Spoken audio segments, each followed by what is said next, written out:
Astaghfirullah. Bismillahirrahmanirrahim.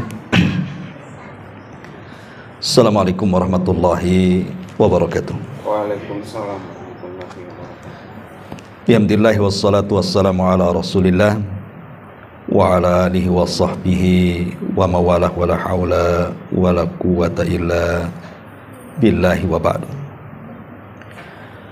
Alhamdulillah, segala puja dan puji hanya milik Allah subhanahu wa ta'ala. Salawat dan juga salam senantiasa kita hadiahkan kepada Rasul kita Nabi besar Muhammad sallallahu alaihi wa ala alihi wasallam.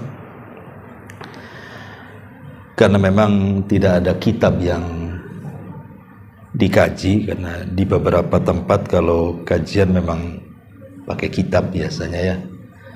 Karena di sini tidak ada atau belum ada kitab, maka kajian kita mungkin tematik dulu. Dan untuk pagi menjelang siang ini kita akan membahas satu hadis Nabi sallallahu alaihi wasallam yang cukup bagus sekali.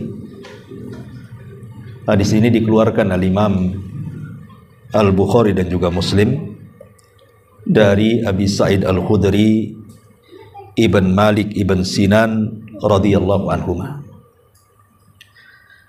Baik, kita akan baca hadisnya baru kita jabarkan.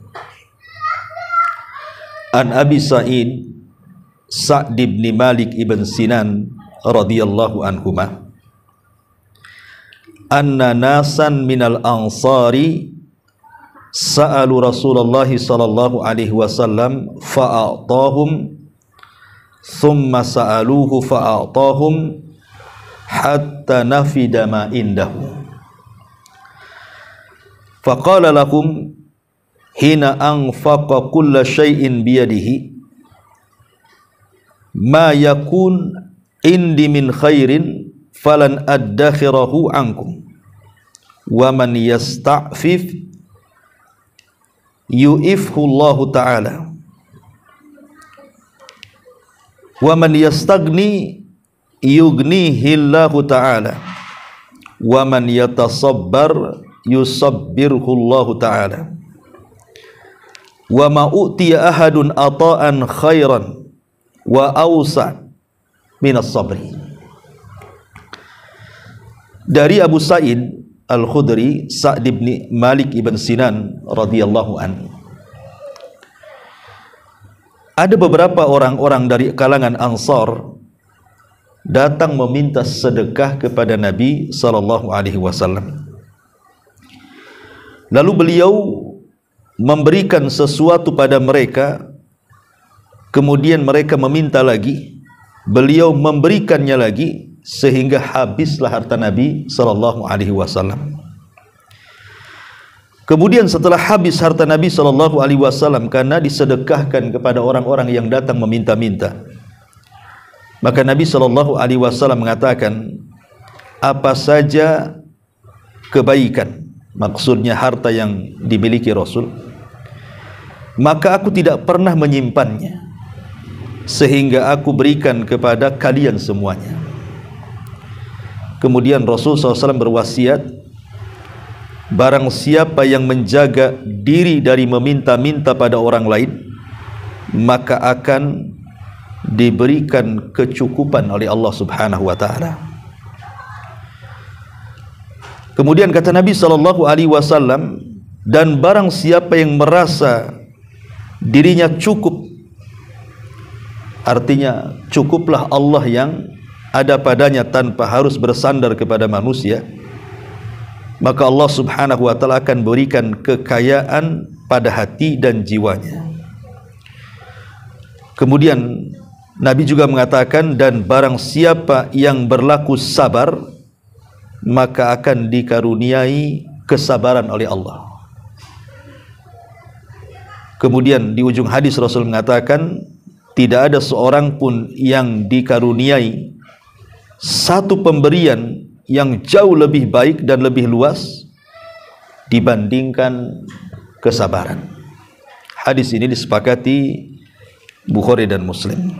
Taib, kita jelaskan satu hadis ini, karena hadis ini bagus sekali untuk kita jadikan renungan bagaimana harus menjalani kehidupan di dunia ini.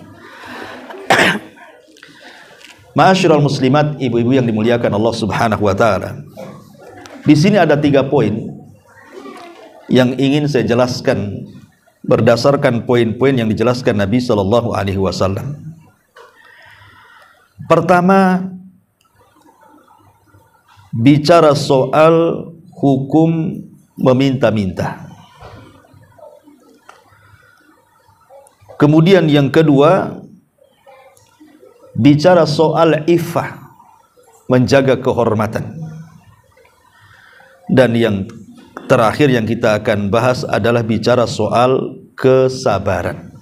Ini 3 poin yang dirangkum dalam hadis Nabi sallallahu alaihi wasallam tentang hukum meminta-minta, kemudian menjaga kehormatan dari dosa, kemudian berlaku sabar.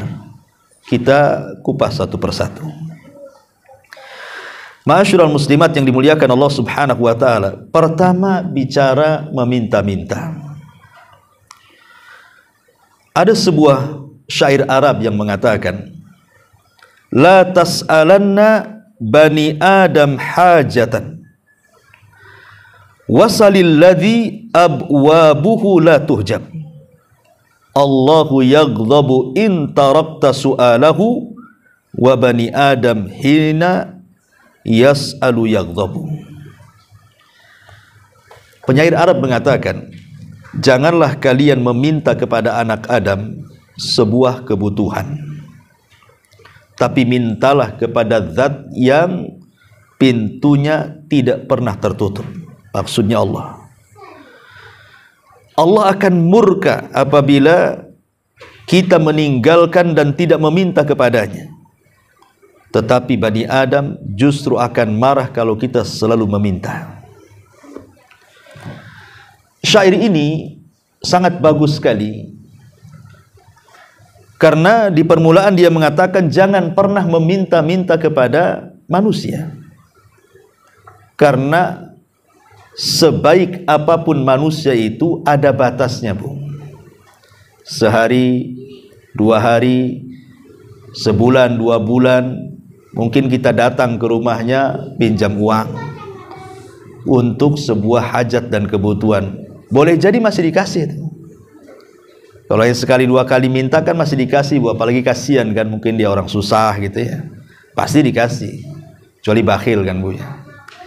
Tetapi sedermawannya orang, kalau hari-hari datang minta, apa enggak emosi, Bu? Pasti emosi lah, bukan? Masa hari-hari datang untuk pintu minta duit, minta beras, minta ini, minta itu. Pasti manusia itu, baik-baik manusia pun pasti akan jenuh tuh. Asik kamu lagi, kamu lagi. Ya, mintalah ke tempat lain, asik ke sini terus. Pasti akan marah kita kalau dimintai terus tuh. Tetapi Allah Subhanahu wa taala berbeda. Kalau kita tidak meminta kepada Allah, justru Allah marah tuh. Itulah bedanya kita dengan Allah tuh. Kalau Allah tidak diminta, justru marah. Kalau kita sering diminta, kita pula emosi. Itulah manusia seperti itu. Makanya kenapa sampai Nabi SAW mengatakan, lau ta'lamuna ma fis su'ali ma masya ahadun ila ahadin yas'aluhu syai'an. Kalau orang itu tahu dosa di balik meminta-minta itu, pasti orang tidak mungkin meminta-minta. Kalau orang tahu dosanya, pasti orang nggak mungkin minta-minta. Tapi karena orang itu tidak tahu dosanya, seolah-olah minta-minta itu sudah jadi profesi dia, ya nyantai saja. Makanya sering saya nasihatkan, Bu, kalau di jalan-jalan di lampu merah tuh, Bu, ada orang yang meminta-minta, lihat orangnya. Kalau nampak orangnya sehat, tenaganya kuat, masih muda, jangan dikasih, Bu. Mungkin bahasa saya tuman itu orang kayak gitu tuh. Harusnya kan kerja. Apalagi di Batam, alhamdulillah kerja apa saja bisa kok. Makanya saya kadang-kadang, Ibu tahu waktu manusia silver tuh. Ada pula manusia silver di Batam. Itu kan masih muda-muda, Bu. Bahkan kalau saya lihat matanya merah itu kan. Itu merah kenapa? Ya kita kan jadi bersuudon bukan berhusnudon ya kan. Karena kadang-kadang waktu zuhur pun mereka masih dandan seperti itu. Kapan sholatnya? Orang kayak gitu tuh. Mata sampai merah-merah. Ya kita mungkin jangan untuk mabok, kita tidak tahu juga kan gitu. Oke lah untuk kebutuhan. Apa dengan seperti itu? Meminta-minta. Kan ada pekerjaan yang lebih mulia bekerja, entah jadi tukang bangunan, entah jadi cuci piring di warung, entah jadi apa, banyak. Alhamdulillah di Batam ini lowongan pekerjaan saya kira tidak sulit. Hanya orang malas saja yang mencari kerja itu tidak mau kerja. Makanya kenapa Islam itu melarang tidak boleh meminta-minta. Islam itu hanya boleh atau membolehkan meminta-minta itu dalam 3 perkara saja.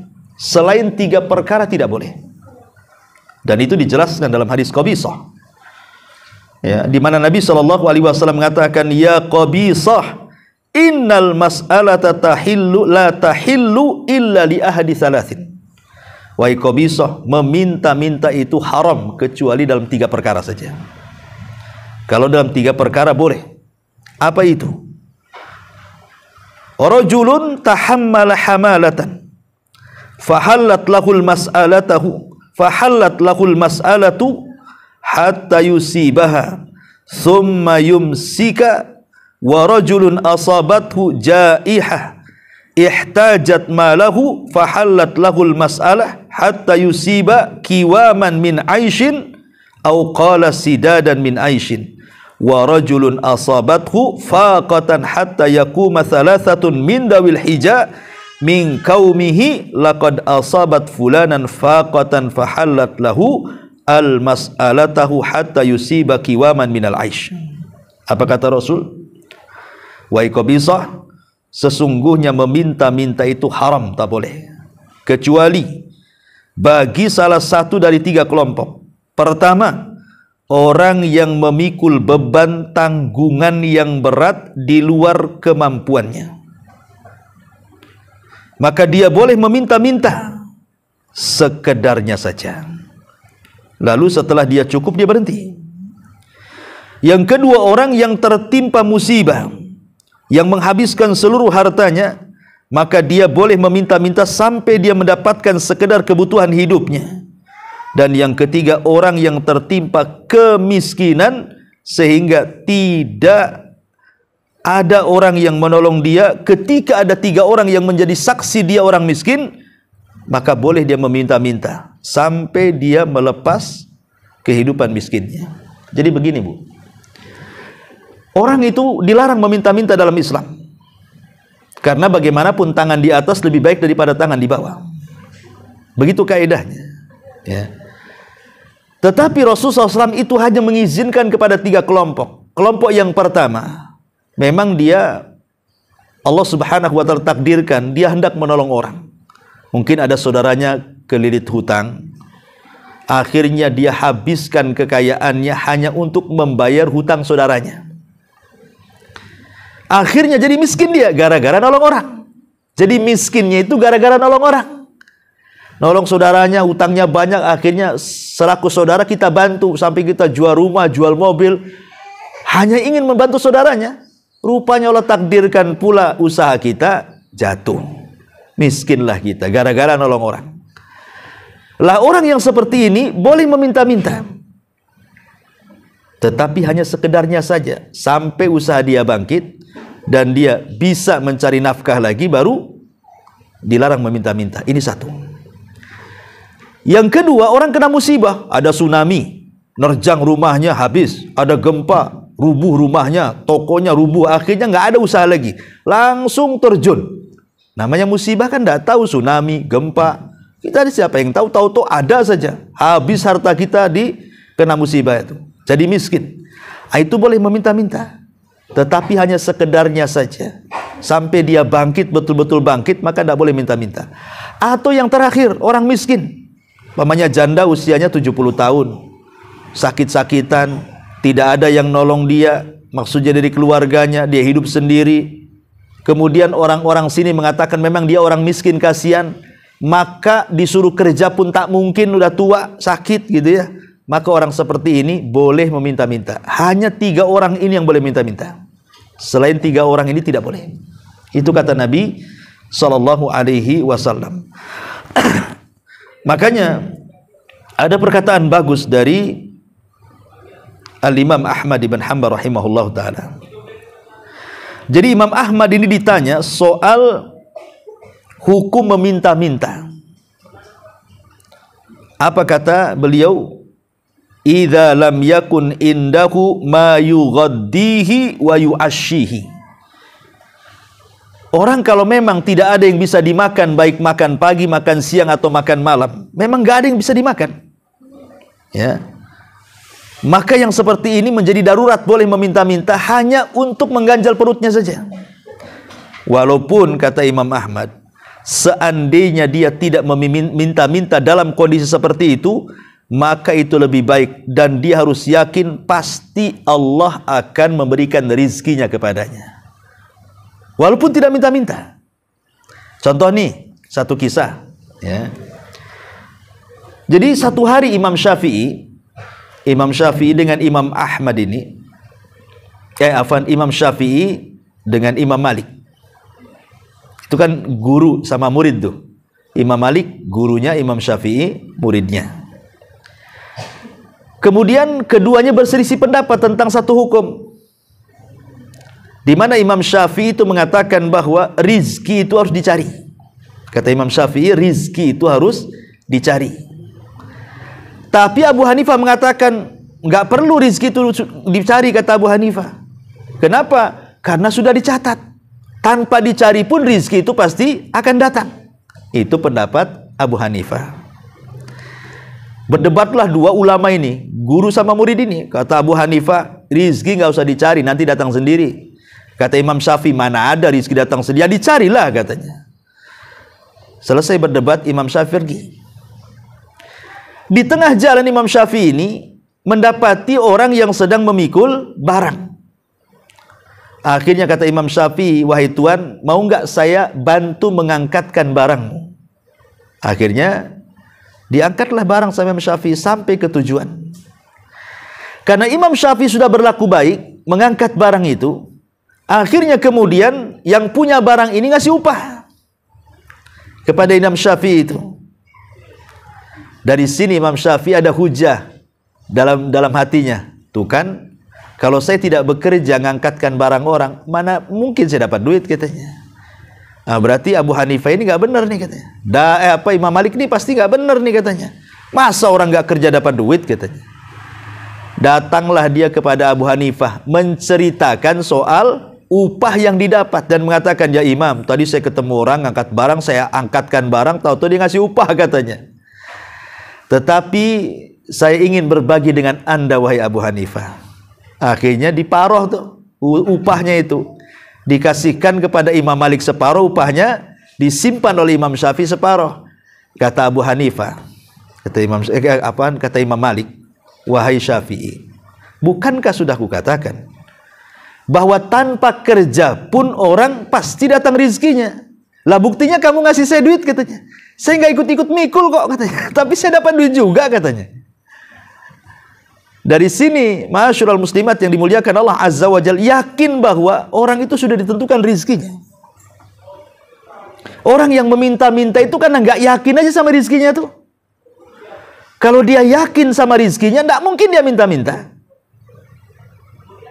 Makanya dalam Islam itu meminta-minta sungguh tercela. Bahkan nanti pada hari kiamat dia akan dibangkitkan, wajahnya tinggal tulang tanpa ada daging. Naudzubillah.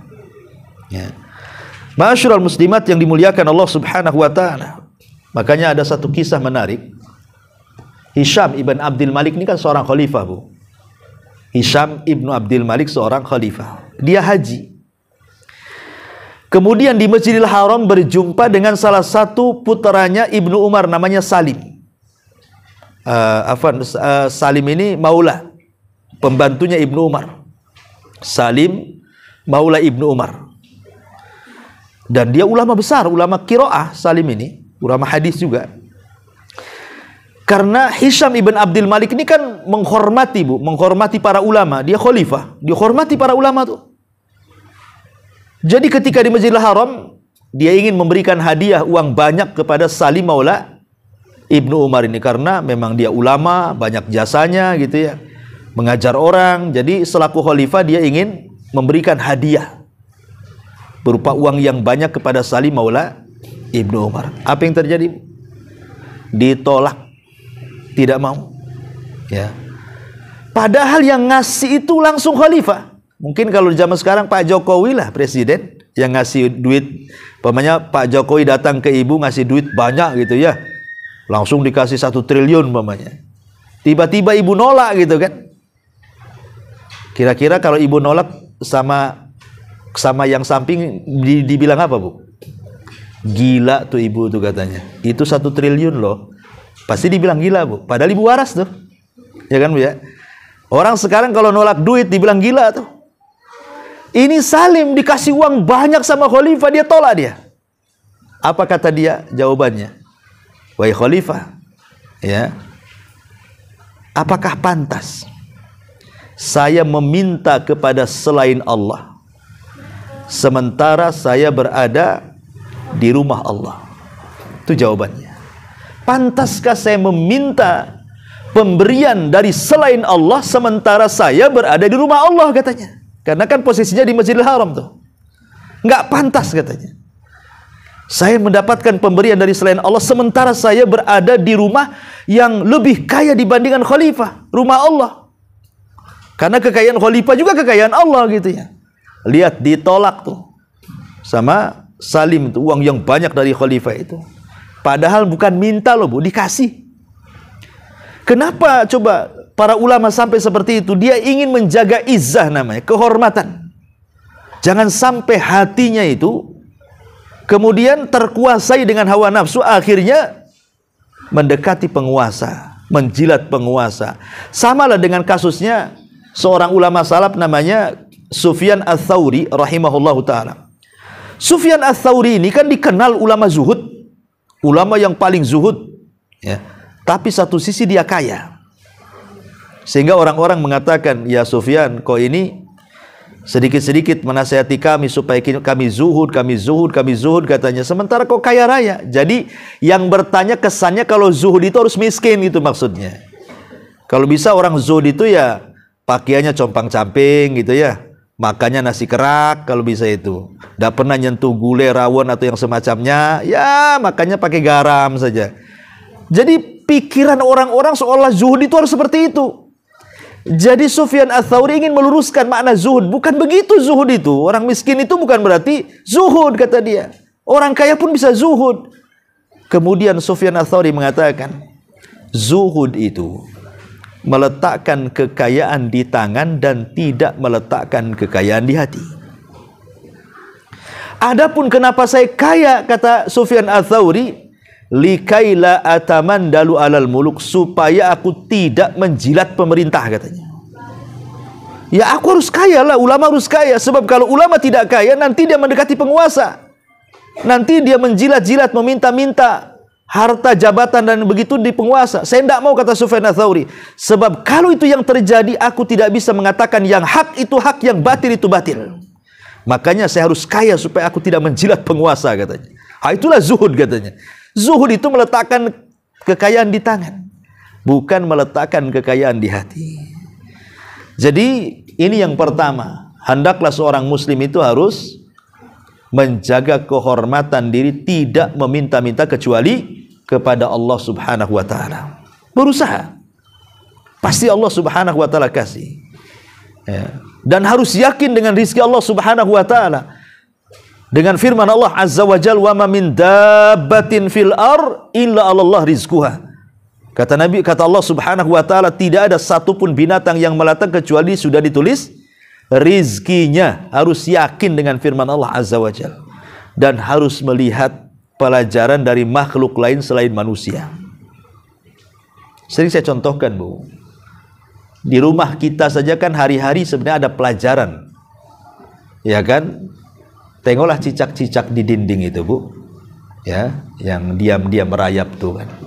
Hap-hap itu kan gitu, Bu ya, lagunya tuh. Lah, cicak itu, Bu, dia makanannya cuma satu, Bu.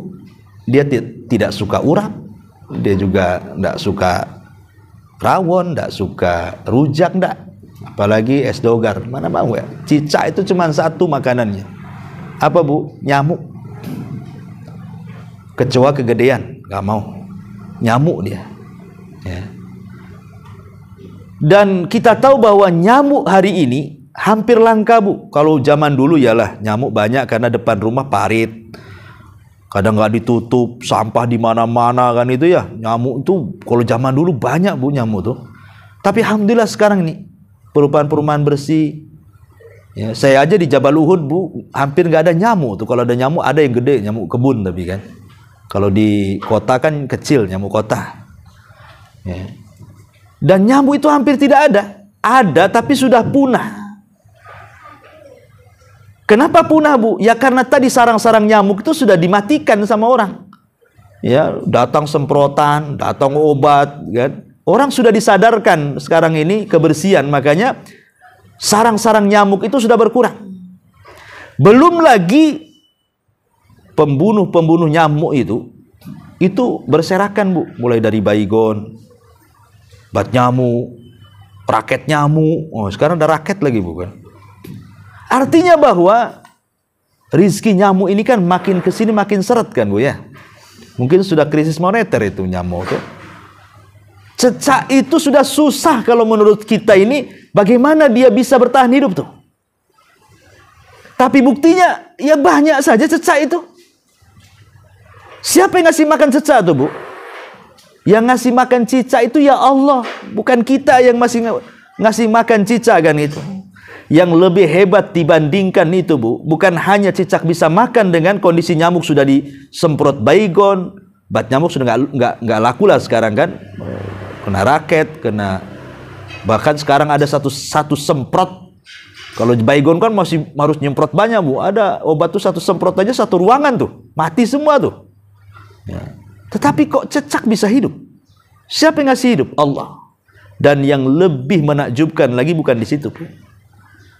Menurut penelitian ahli cicak, ya, saya bukan ahli cicak, tapi adalah ahlinya, saya terbaca di Google itu, cicak ini Bu, bisa dicek nanti ya di Google ya, www.cicak, ini keluar tuh nanti. Jadi cicak itu paling sedikit Bu kalau bertelur itu 8 butir. Ibu perhatikanlah cicak tuh, itu paling sedikit telurnya 8 butir. Nggak ada cicak itu kalau betul di bawah 8 butir itu. Itu paling sedikit 8 butir. Ke atas. Ya bisa 10. Ya, pokoknya paling sedikit 8 butir. Telurnya itu. Padahal kalau secara logika makanan cicak itu kan sudah kurang tuh. Sementara dia harus punya anak 8 tuh. Kalau seandainya 8 butir itu netes semua, berarti kan satu cicak itu punya anak 8. Dengan kondisi ekonomi seret. Coba bayangkan. Susah ada cari nyamuk tuh. Tapi bisa dia ngasih makan 8 anaknya tuh. Siapa yang ngasih makan? Allah. Ini kan hebatnya cicak tuh. Masa kita kalah tawakalnya dengan cicak? Sehingga kita takut anaknya banyak-banyak, akhirnya cukup 2 saja katanya kan. 2 ini Bu masalah. Kalau sempat mati 1, tinggal 1. Sempat mati 2-duanya, habis anaknya. Jadi kalau manusia kemudian berpikir takut tidak ngasih makan anak-anaknya, berarti keimanan kita kalah dengan keimanan cicak tuh. Makanya Nabi SAW kalau bicara soal tawakal selalu mencontohkan dengan binatang. Apa kata Nabi SAW? Lau antum tatawakkaluna 'ala Allah haqqa tawakkuli la ruziktum kama yurzaqut thair. Kalau kalian betul-betul tawakal kepada Allah Azza wa Jalla, kalian pasti akan diberikan rizki seperti Allah kasih rizki burung. Burung ini nggak sekolah, tapi dia kalau keluar dari sangkarnya meninggalkan anaknya pagi hari, sore dah pulang bawa makanan tuh Bu. Pertanyaannya, kemana ngarahnya burung tuh? Kalau kita kan jelas Bu, ngarahnya ke kantor, ke pasar, ke tempat kerja, jelas tuh ngarahnya. Burung ini nggak jelas ngarahnya, mutar-mutar aja dia. Insting dia saja pokoknya ngendus di sana makan baru ke sana, ngendus di sini ada makan ke sini.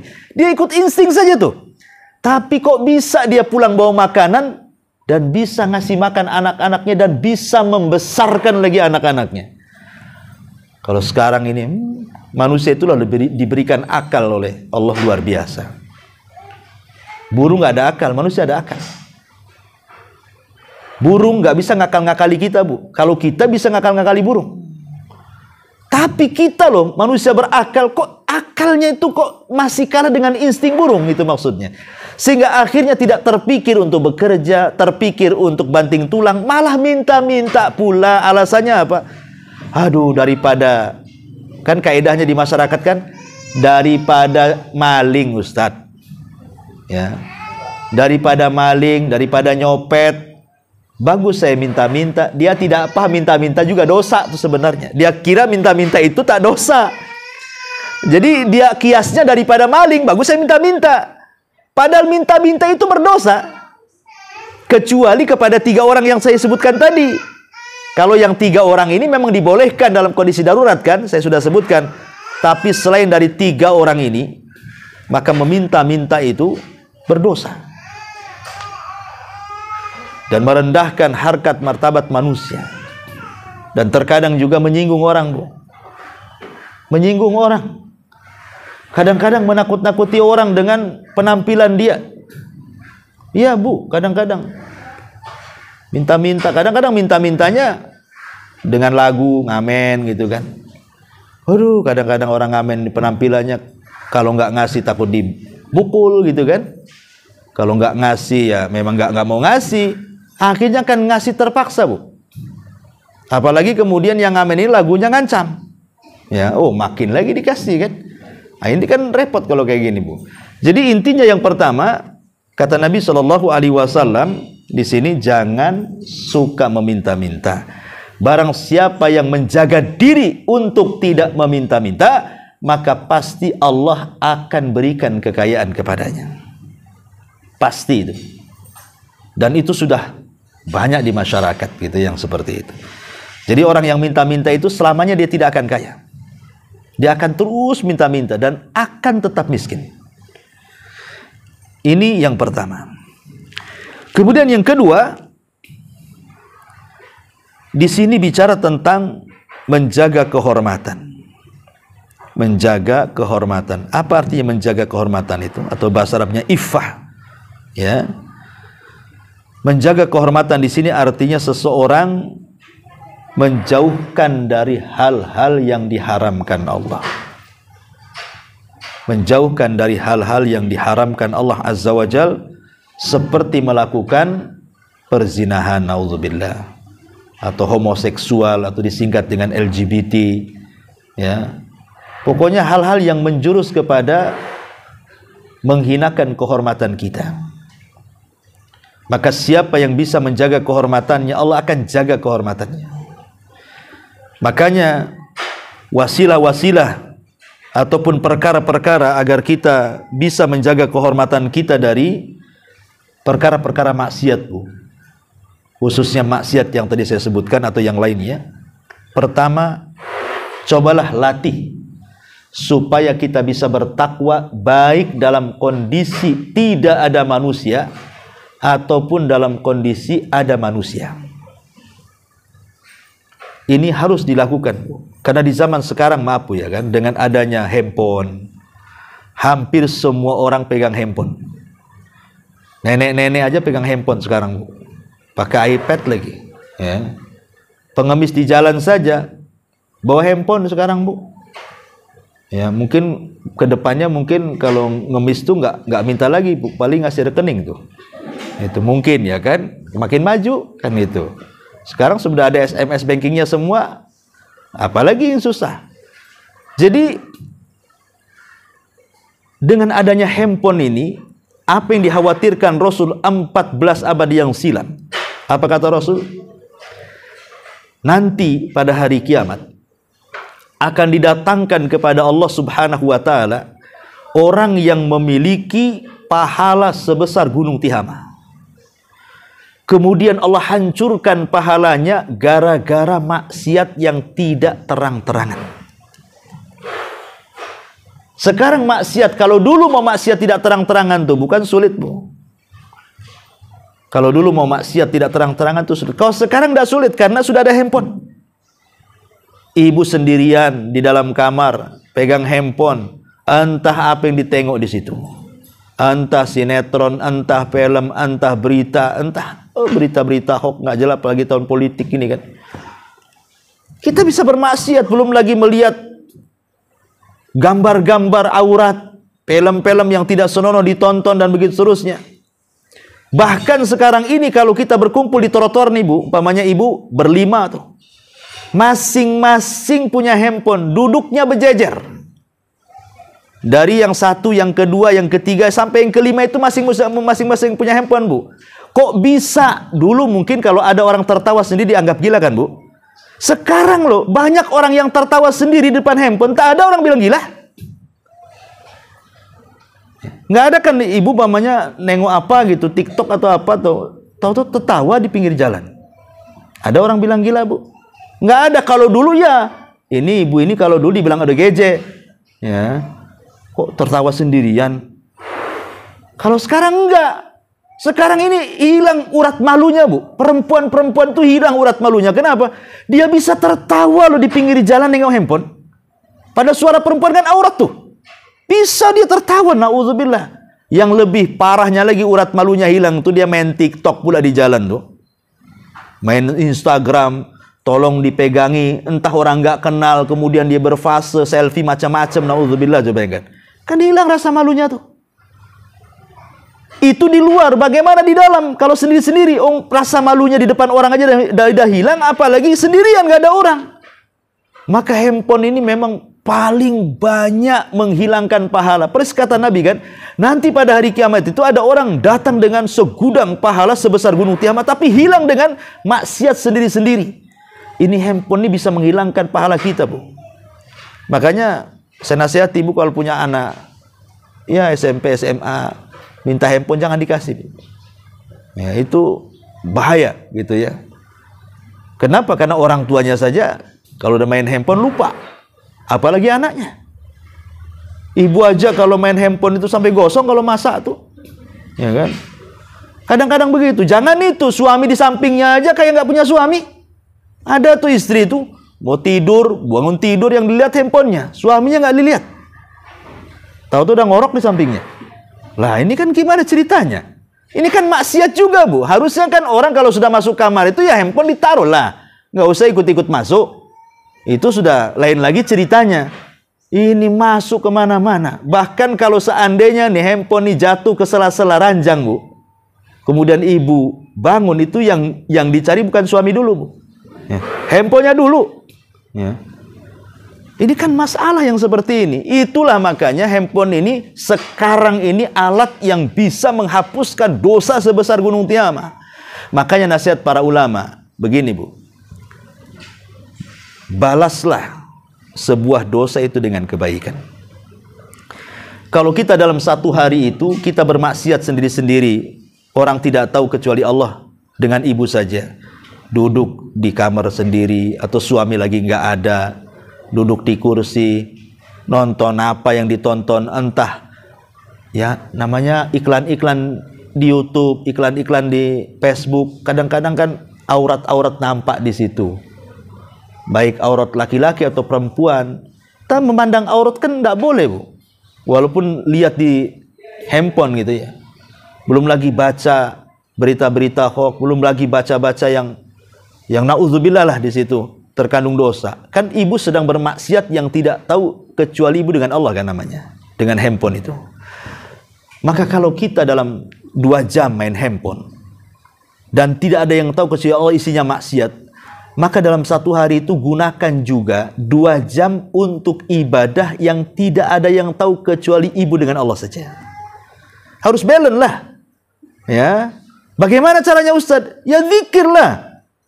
Kalau orang tidak tahu kan bisa zikir, astagfirullah, astagfirullah. Jangan dikeraskan ya, orang tahu lah jadinya. Ya cukup astagfirullah, astagfirullah. Kalau ada orang diam dulu, Nggak ada orang astagfirullah lagi, atau zikir apa, atau masuk ke kamar baca Quran. Jadi samakan, kalau kita maksiat tidak terang-terangan 1 jam, maka kita beribadah 1 jam juga tanpa terang-terangan. Supaya apa? Kata Nabi SAW, wa atbi'is sayyi'atal hasanata tamhuha. Ikutilah perbuatan buruk dengan kebaikan, supaya kebaikan inilah bisa menghapuskan keburukan, kata Nabi. Ini yang pertama ya. Menjaga kehormatan itu adalah bertakwalah kepada Allah, baik dalam kondisi ada atau tidak ada orang. Kemudian yang kedua, berdoa. Penting berdoa ini. Ya, doa ini silahul mukmin.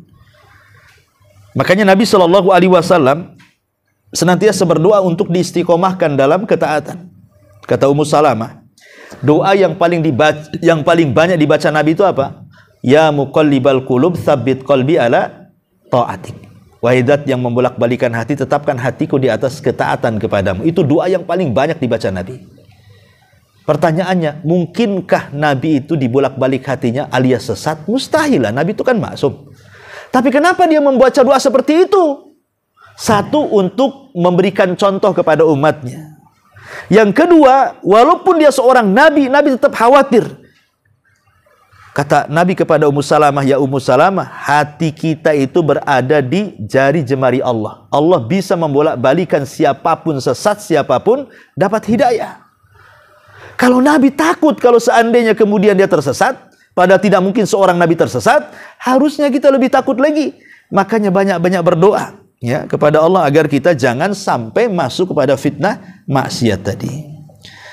Kemudian kalau takut melakukan zina, ya, takut melakukan hal-hal yang sifatnya mencoreng kehormatan, kalau belum menikah ya menikahlah, itu caranya. Ya, jadi ibu ini kalau punya anak, sudah anak-anak gadis, udah lulus SMA, suruh mondok tak mau, suruh ngaji tak mau, suruh kerja tak mau, maunya jalan sini jalan sana, ya mungkin udah punya pacar, ibu tak tahu, maka obatnya kawinkan, Bu. Ya, cepat kawinkan saja, jangan lama-lama. Itu obat dia tuh. Kalau nggak dikawinkan dia keluyuran terus itu. Nah, kecuali dia mau belajar agama, mau teruskan ke pesantren, ya bolehlah agak telat-telat. Tapi kalau sudah ada alamat nakal nih, ya, sudah berani melawan orang tuanya, sudah suka dengan lawan jenisnya, itu obat terbaik, kawinkan saja. Segera kawinkan, ya, supaya jangan banyak lagi dosa yang dilakukan dia. Termasuk juga saddu adz-dzara'i, mencegah hal-hal sebelum terjadinya kerusakan. Kalau dengan melihat majalah bisa mengantarkan ke zina, maka bakar majalahnya. Kalau dengan ikhtilat kemudian mengantarkan kita kepada zina, maka jangan ikhtilat. Kalau memandang lawan jenis kemudian tertarik, tundukkan pandangan. Nah, begitu. Kalau umpamanya nafsunya kuat, puasa. Ya, jadi berusaha hal-hal yang bisa menjerumuskan kepada merobek kehormatan diri sendiri, wasilah-wasilah itu harus dijaga. Kira-kira apa penyakitnya? Suka mandang orang, tundukkan. Syahwatnya tinggi, puasa. Dan itu ya, nggak tahan kecuali ingin melakukan hubungan, nikahkan. Ya, supaya tidak berzina dan begitu seterusnya. Itulah pentingnya menjaga kehormatan. Dan menjaga kehormatan ini banyak faedahnya. Yang pertama, masuk pada 7 orang yang akan mendapatkan naungan di hari yang tidak ada naungan kecuali naungan Allah. Salah satunya apa? Seorang laki-laki yang diundang oleh seorang wanita cantik, kemudian laki-laki ini mengatakan, saya takut kepada Allah. Yang kedua, Allah Subhanahu wa ta'ala akan memberikan jalan keluar pada setiap kesulitan yang ia hadapi. Karena ingat, Bu, kisah orang yang masuk ke dalam gua dan tidak bisa keluar. Ada 3 orang di zaman Bani Israel masuk ke dalam gua, tidak bisa keluar. Karena pintu guanya, batunya itu roboh. Dan di zaman itu belum ada bulldozer, belum ada belko, belum ada apa, belum ada alat berat, Bu. Jadi dorong-dorong pakai tangan percuma lah. Akhirnya salah seorang di antara mereka, wah, ini kalau kita tidak bertawasul kepada Allah dengan amal soleh kita, boleh jadi kita akan mati di gua ini. Lah salah satu yang bertawasul dari 3 orang itu adalah bertawasul dengan kehormatan. Dulu dia naksir seorang wanita, tapi wanita itu tak mau sama dia. Namanya bertepuk sebelah mata tuh. Sebelah tangan. Kok mata pula ya.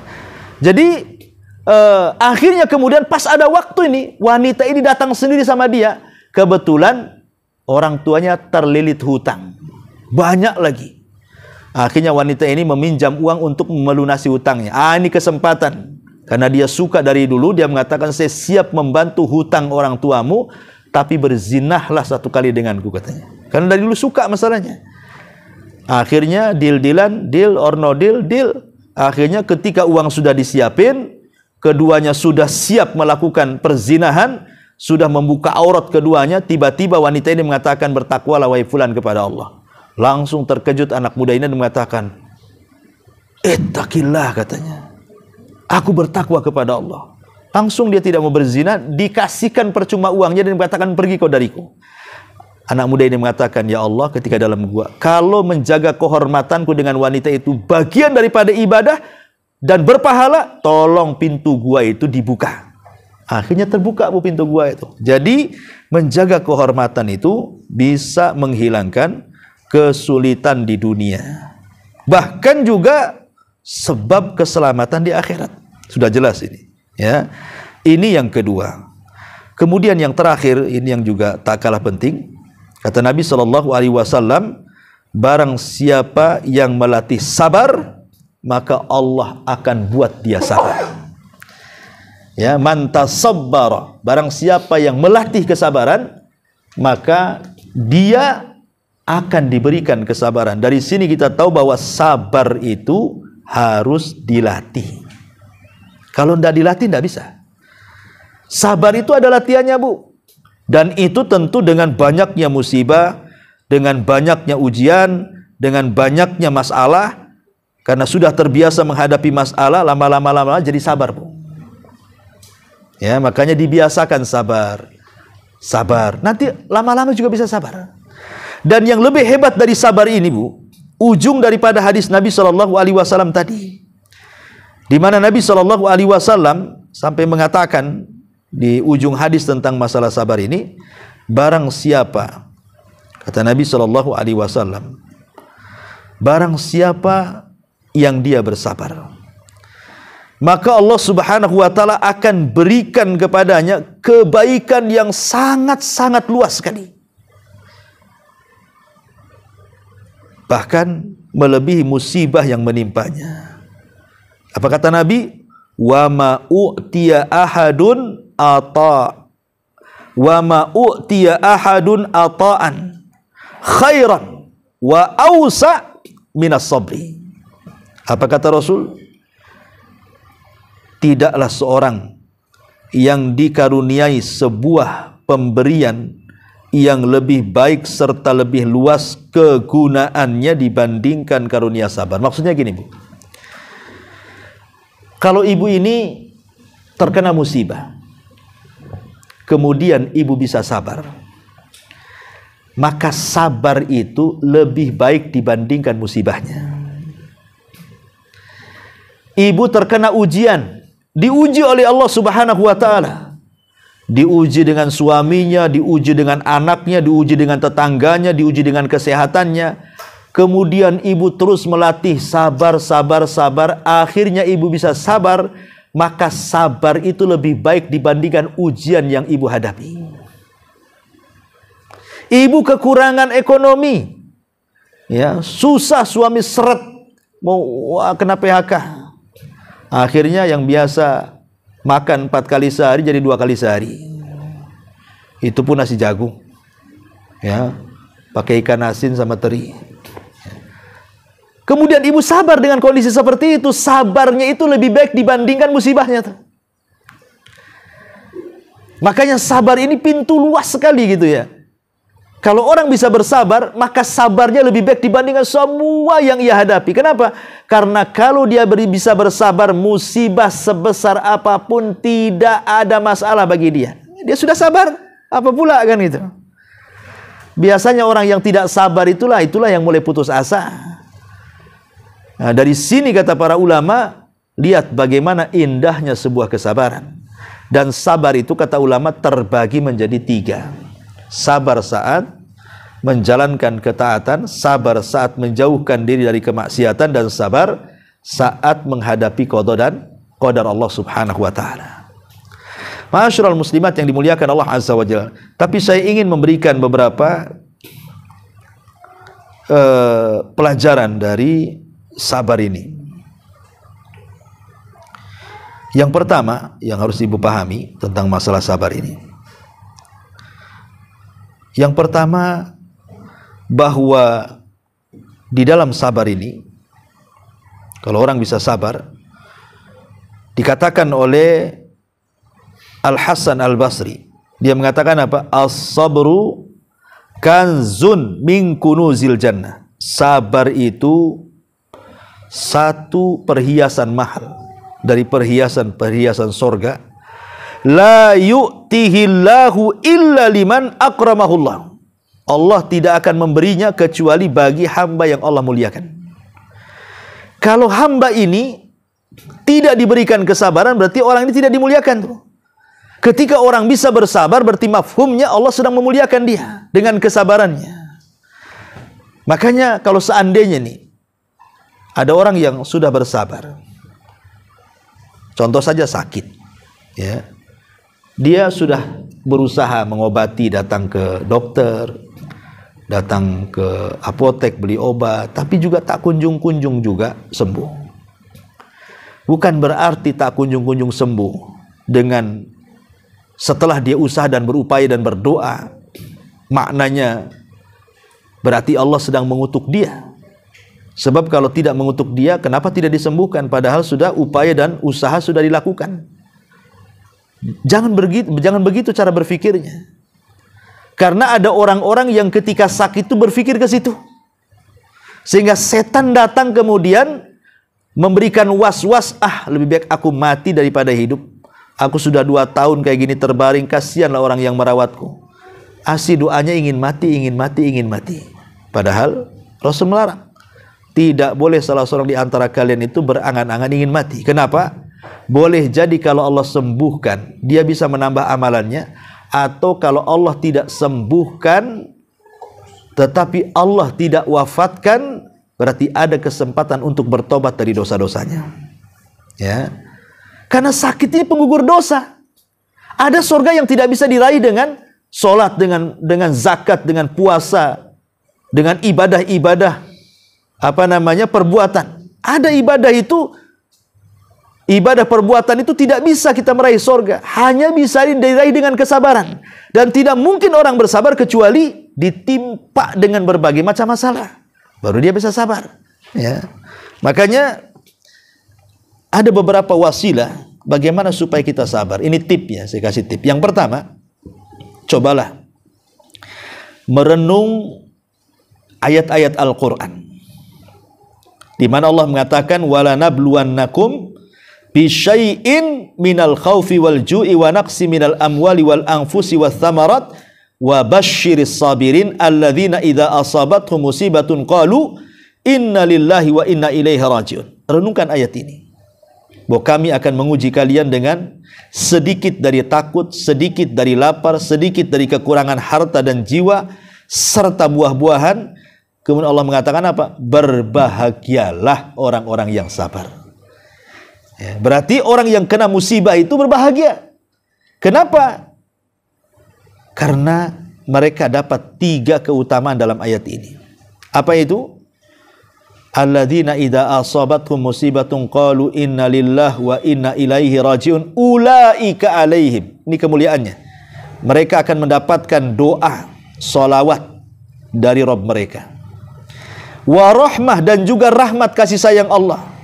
Wa ulaika humul muhtadun, dan mereka akan dapat hidayah. Lihat, orang sabar akan diberikan 3 perkara. Pertama, pujian dari Allah. Yang kedua, rahmat dari Allah. Yang ketiga, hidayah dari Allah. Ini yang kita cari 3-tiganya. Ya. Kemudian yang kedua, mintalah kepada Allah pada setiap musibah yang menimpa kita. Ingat, karena yang menimpakan musibah Allah, yang mengangkatnya juga Allah. Kemudian yang ketiga, ingat an ya'lama anna ma asabahu muqaddarun minallah, bahwa apapun musibah yang menimpa kita itu semua takdir Allah, bukan dibuat-buat. Itu takdir Allah Azza wa Jalla semuanya. Kemudian yang keempat, mengingat tentang musibah-musibah yang pernah dialami orang sebelum kita.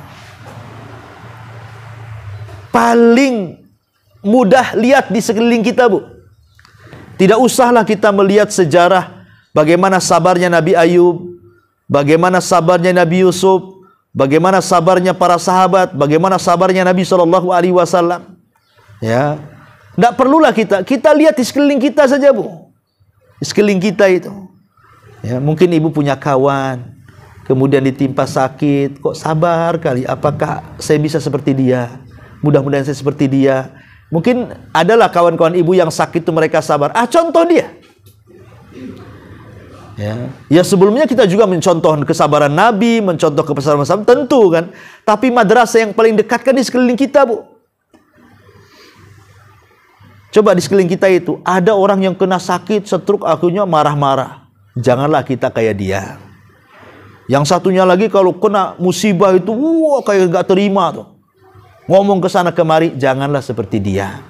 Jadi pelajaran di sekitar kita tuh, bahwa bukan kita aja yang kena masalah, orang pun kena masalah juga kok, kan itu. Sebab kalau kita berpikir kita aja yang kena masalah, ini kita tidak bisa mengambil pelajaran namanya dari orang luar.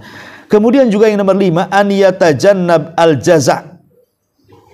Jauhi keluh kesah, karena nggak ada manfaatnya keluh kesah itu. Apa manfaat keluh kesah itu?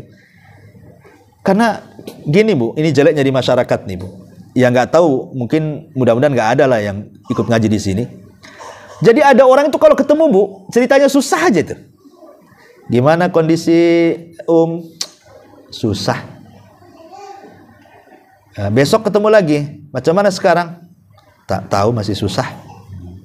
Nanti ketemu minggu depan lagi tuh, gimana sudah baik kan? Susah aja kalau ketemu, Bu. Ada orang kayak gitu kan, Bu. Ceritanya itu kalau duduk sama dia tuh ngeluh saja kayak. Kok seperti itu ada orang itu ya? Padahal kita tahu bahwa jangan sampai kita ini mengeluh. Kalau bisa pasrahkan diri kepada Allah. Kemudian yang nomor 6, yakini bahwa nikmat dunia ini, senikmat-nikmatnya dunia itu, Bu, pasti hilang. Pasti ada waktunya. Buktinya artis-artis yang dulu mungkin idola ibu ya, tahun 60-an itu, sekarang coba, Bu, lihat mukanya. Mukanya sudah nggak berbentuk, udah nenek-nenek, sebagian mereka udah pakai tongkat, sebagian mereka udah mati pun kan itu. Apa diidolakan? Nggak ada. Dunia ini sehebat apapun, orang kaya pasti akan tumbang. Pejabat ada berhentinya. Orang sehat ada sakitnya. Tapi kehidupan sorga itu kekal abadi. Maka ingat, kalau kita kena musibah, maka bandingkan dunia dengan akhirat. Supaya tenang, maksudnya begitu ya. Kemudian juga agar mengetahui bahwa terkadang musibah ini ujian dari Allah Subhanahu wa taala, agar Allah tahu keimanan kita ini jujur ataukah tidak jujur. Kemudian juga supaya mengetahui bahwa peritnya dunia ini tidak seindah manisnya akhirat. Kemudian juga yang selanjutnya, agar dia menyaksikan boleh jadi musibah yang menimpa dia itu karena dosa-dosa yang pernah dilakukannya. Kita tidak tahu. Mungkin Allah sedang membersihkan dosa kita sehingga memberikan musibah. Kan kita tidak tahu, ya. Atau kalau merasa tidak punya dosa dari kecil jadi orang baik, boleh jadi itu untuk mengangkat derajat dia. Bisa saja seperti itu. Dan begitu seterusnya pembahasan masalah sabar ini panjang ya, Bu ya. Tapi inti daripada hadis ini mengajarkan kepada kita 3 poin. Yang pertama, jaga diri, mencukupkan kepada Allah, jangan menjadi orang yang meminta-minta. Yang kedua, jaga kehormatan dengan cara menjauhi hal-hal yang bisa mengarahkan kepada kemaksiatan. Dan yang terakhir, agar kita bersabar kepada Allah, sabar saat melaksanakan ketaatan, sabar saat menjauhkan kemaksiatan, dan sabar ketika menghadapi qada dan qadar Allah Subhanahu wa taala. Wallahu alam. Sampai di sini kajian hadis ini. Silakan kalau ada yang mau bertanya. Kita buka tanya jawab sebentar. Ya, tafadhali, silakan.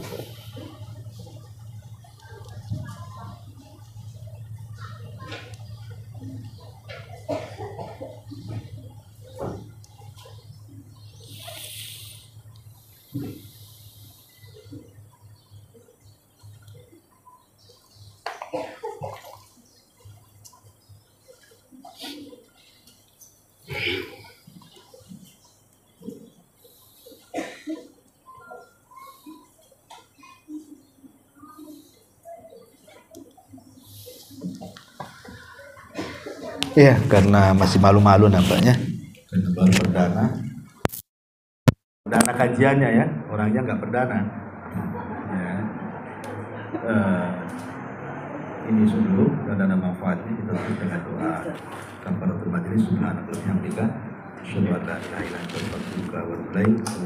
Assalamualaikum warahmatullahi